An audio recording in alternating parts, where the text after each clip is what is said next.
Will it be a pill you can take every day, shots you take every week? What is it? What does it look like? The first breakthroughs, the second, third generation? Is it a lifestyle? Is it a diet? Can you describe that? Yeah, this is an important question. So, honestly, we still don't know. But I'm expecting, but what we do know is that it's going to be a divide and conquer thing. You're going to have people getting multiple therapies all at the same time, right? So some of them will be more invasive than others, at least at first. Initially, there may even be surgery involved. In some cases, we may find that it's necessary to replace an organ with a whole new organ that was, grown in the laboratory. But of course, surgery is not what you want.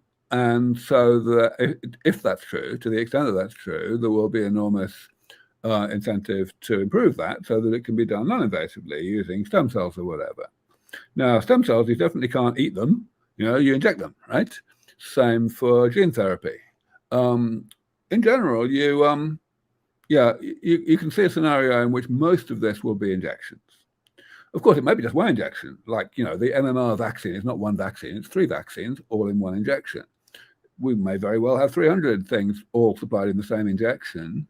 But from the point of view of the recipient, you don't really even know it.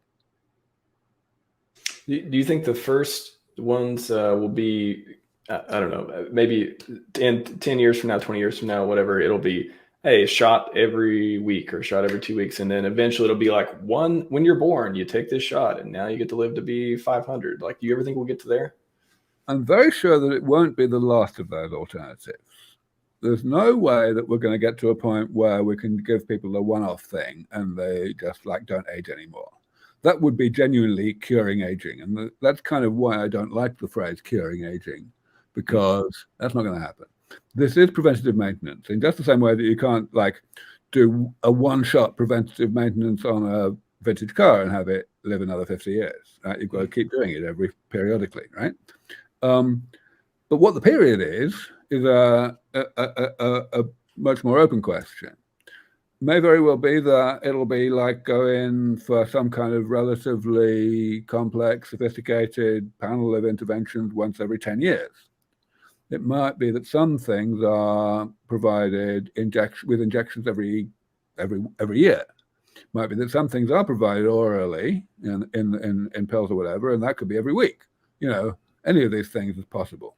But I would expect that it'll be different things for different schedules for different components of the panel. Are there any parallels from other types of therapies that we have today that could give us some sense of a schedule? No. Essentially, every therapy is applied against a particular problem, and every problem is different. So no, we can't guess. Gotcha.